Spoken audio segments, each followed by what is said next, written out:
Hello दोस्तों, स्वागत है आपका मार्केटिंग ऑडियो चैनल पे। मेरा नाम है अभिषेक। दोस्तों आज वीडियो का टॉपिक है मल्टी चैनल बिजनेस मॉडल। तो दोस्तों आज वीडियो समझने वाले कि मल्टी चैनल बिजनेस मॉडल क्या होता है और इसका हमें कैसे बेनिफिट मिल सकता है। तो गाइस इस वीडियो को स्टार्ट करें, आप जल्दी चैनल सब्सक्राइब और बेल आइकन प्रेस, क्योंकि ये वक्त की मांग है। ओके गाइस, तो मल्टी चैनल बिजनेस मॉडल, तो गाइस ये वाला जो बिजनेस मॉडल है इसको पहले के टाइम पे लोग बहुत कम यूज करते थे। ठीक है, अगर पहले के टाइम से इसको अगर यूज किया जाता तो बहुत ज्यादा बेनिफिट हो सकता था, लेकिन आज की डेट में सभी लोग बहुत समझदार हो चुके हैं और इस बिजनेस मॉडल का बहुत अच्छी तरीके से यूज भी कर रहे हैं, जिसकी वजह से बिजनेस को बूस्ट करने में बहुत हेल्प मिल रही है। ठीक है, अब इसको प्रॉपरली यूज करने का बहुत सारे तरीके, लेकिन उससे पहले हम समझते हैं कि मल्टी चैनल बिजनेस मॉडल होता क्या है। देखो, हमने देखा होगा आज की डेट में, आपने सभी ने देखा है कि कुछ लोग हैं जो अपने प्रोडक्ट्स को ऑनलाइन बेच रहे हैं, कुछ है जो अपने प्रोडक्ट्स को ऑफलाइन बेच रहे हैं।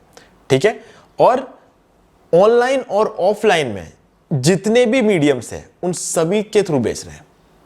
ठीक है, तो ये सारे मीडियम्स को एक साथ यूज करना हम कह सकते हैं मल्टी चैनल बिजनेस मॉडल, इसी को कह सकते हैं। ठीक है, अब यहां पर रहता क्या है कि ऑनलाइन तो देखो अभी कुछ ऐसे प्रोडक्ट्स बिकते हैं जिनमें मार्जिन बहुत कम होता है, और ऑफलाइन वो प्रोडक्ट्स बिकते हैं जिनका मार्जिन काफी ज्यादा होता है। अब ये तो हो गया छोटे लेवल पे बात। अब ऑनलाइन में अगर आप देखो तो एक एफिलिएट मॉडल भी रहता है, जिसके अंदर क्या रहता है कि लोग आपके प्रोडक्ट्स को प्रमोट करेंगे, और अगर उनके प्रोडक्ट्स प्रमोट करने के बाद उनके लिंक के थ्रू अगर प्रमोट होता है तो वो एक कमीशन उनको मिलता है। ठीक है, तो ऐसे भी हमारे जो प्रोडक्ट्स है उसकी सेल्स बहुत ज्यादा होती है, एफिलिएट सेल्स बहुत काफी इफेक्टिव होती है, क्योंकि हम खुद अपने प्रोडक्ट को प्रमोट नहीं कर रहे, कोई और बोल रहा है कि हमारा प्रोडक्ट अच्छा है, तो यहां पर खरीदने के चांसेस और ज्यादा बढ़ जाते हैं। और एफिलिएट ज्यादातर जो करते हैं वो इन्फ्लुएंसर्स होते हैं। इन्फ्लुएंसर जो क्या करते हैं, एफिलिएट्स को बेचते हैं, और उन्हीं के सेल सबसे ज्यादा होते हैं। ठीक है, क्योंकि लोग उन पर भरोसा करते हैं। जैसे कि आज विराट कोहली अगर बोले कि ये पर्टिकुलर प्रोडक्ट अच्छा है, तो जो भी विराट के फैंस होंगे पूरे इंडिया में, पूरे वर्ल्ड में, वो उस प्रोडक्ट को खरीदेंगे। क्यों? क्योंकि उनको पता है कि विराट ने अगर ये बात बोली है तो बिल्कुल सही बात होगी, है ना। तो इन्फ्लुएंसर जो है, इन्फ्लुएंसर मार्केटिंग भी कह सकते हैं विराट के केस में, तो विराट अब एफिलिएट मार्केटिंग तो करने से रहे। तो अब एफिलिएट मार्केटिंग में क्या होता है कि कमीशन भी मिलता है। इन्फ्लुएंसर मार्केटिंग में क्या होता है, इन्फ्लुएंसर को एक पर्टिकुलर अमाउंट दिया जाता है, बस उस चीज के लिए वो एक वीडियो बना देते हैं, या फिर एक आर्टिकल होता है, या फिर कोई पोस्ट होता है, कुछ भी हो सकता है। ठीक है, उसके थ्रू जो उसको प्रमोट करते हैं। तो ये सारे तरीके होते हैं ऑनलाइन किसी भी प्रोडक्ट को बेचने का। ठीक है, और ऑफलाइन तो डेफिनेटली आपने देखा ही है, ऑफलाइन जितने भी दुकानों में जो भी प्रोडक्ट्स बिक रहा है, आप ये समझ लेना कि दुकानों में अगर ऑफलाइन अगर कोई पर्टिकुलर चीज बिक रही है तो इसका मतलब है कि उसका मार्जिन काफी ज्यादा है, और ऑनलाइन में जिन चीजों की मार्जिन कम होती है उनको ऑनलाइन बेचा जाता है। ठीक है, अगर आप देखोगे तो एमआई के, जब पुराने टाइम में एमआई के जब फोन्स निकलते थे तो उनकी एक फ्लैश सेल लगती थी।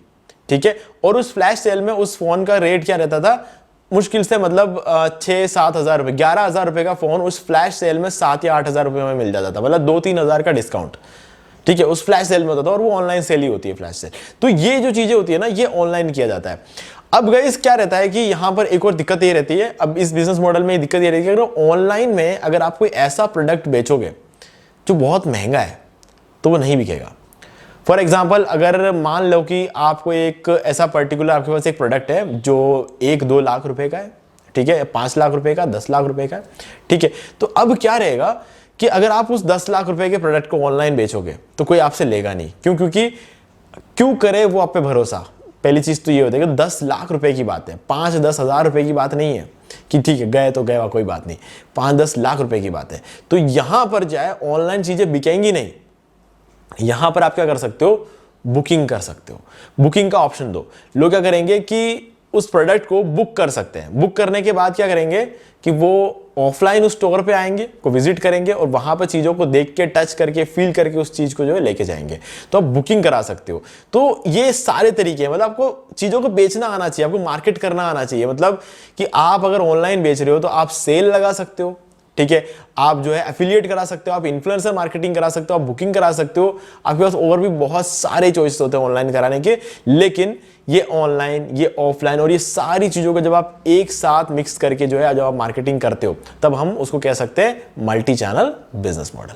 ठीक है गाइस, तो आपको दिमाग लगाना, आपका प्रोडक्ट कैसा है, क्या है, क्या ये ऑनलाइन बिक सकता है? बिक सकता है तो बेचो, है ना, उसको बेचने की कोशिश करो। उसका मार्जिन कितना है ये चेक करो। अगर मार्जिन ज्यादा है, ठीक है, तो आप क्या करो, उसको ऑफलाइन बेचो। अगर आपका किसी प्रोडक्ट है पर्टिकुलर, आपके पास और बहुत सारे प्रोडक्ट्स अगर रहते हैं, तो कुछ प्रोडक्ट्स को आप ऑफलाइन बेचो जिसमें मार्जिन ज्यादा है, कुछ प्रोडक्ट्स को आप ऑनलाइन बेचो जिसमें मार्जिन कम है।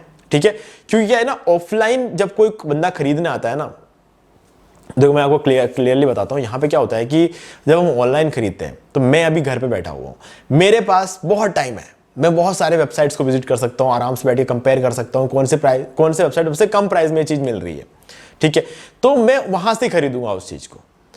अब जो बंदा ऑफलाइन खरीदने आ रहा है ना, वो हो सकता है जिस एरिया में आपकी दुकान हो उस एरिया में अगले 1-2 किलोमीटर के अंदर दूसरी आपकी जैसी दुकान होगी ही नहीं, तो बंदा देखेगा आसपास बाहर निकल के और कोई दुकान है क्या, अगर नहीं दिखेगी ना तो आपसे खरीद के ले जाएगा, भले आपका प्राइस आप थोड़ा ज्यादा भी रखते हो तो। क्योंकि वो बंदा घूमना नहीं चाहेगा, वो भटकना नहीं चाहेगा, वो धूप देख लेगा कि आज बाहर बहुत धूप है, ठीक है, वहाँ कोई नहीं, 500 रुपये ज़्यादा जा रहे हैं, यहीं से लेके चलते हैं, ठीक है। ये चीज़ें ऑफलाइन होती है, ऑनलाइन ये चीज़ें काम नहीं करती। ऑनलाइन में आपको सबसे मिनिमम प्राइस रखना पड़ता है कोई भी चीज़ बेचने के लिए, ठीक है, लेकिन हाँ ऑनलाइन में चीज़ें बिकती ज़्यादा है, इस बात में कोई डाउट नहीं है। तो आपको जहां पर लार्ज अमाउंट में चीजें बेचनी हो और प्रॉफिट कम रखना हो, वो चीजों को आप ऑनलाइन बेचो और बाकी चीजों को आप ऑफलाइन बेच सकते हो, ठीक है। तो मुझे उम्मीद है कि आपको सारी चीजें क्लियर हो गई होंगी। फिर भी कोई डाउट है कमेंट करके पूछ सकते हैं। वीडियो पसंद वीडियो को लाइक जरूर कर दे, चैनल को सब्सक्राइब करके बेल आइकन जरूर प्रेस कर ले, क्योंकि इसी से हमारे आगे आने वाले वीडियो के नोटिफिकेशन आपको मिलते रहेंगे। तो दोस्तों आज की वीडियो इतना ही, देखने के लिए आपका बहुत बहुत धन्यवाद। तो दोस्तों मुझे उम्मीद है कि आपको ये वाला वीडियो अच्छा लगा होगा। अब यहाँ पर 2 और वीडियो जिनको आपको जरूर देखना चाहिए, क्योंकि इनको देखने के बाद आपको मार्केटिंग से जितने भी आपकी क्वेरीज रहेंगे वो और भी ज्यादा क्लियर हो जाएंगे। और अगर आपको ये वाला वीडियो लाइक जरूर कर दो, चैनल को सब्सक्राइब करके बेल आइकन जरूर प्रेस कर ले, क्योंकि इसी से हमारे आगे आने वाले वीडियोस की नोटिफिकेशन आपको मिलते रहेंगे। तो दोस्तों आज की वीडियो में सिर्फ इतना ही, देखने के लिए आपका बहुत बहुत धन्यवाद।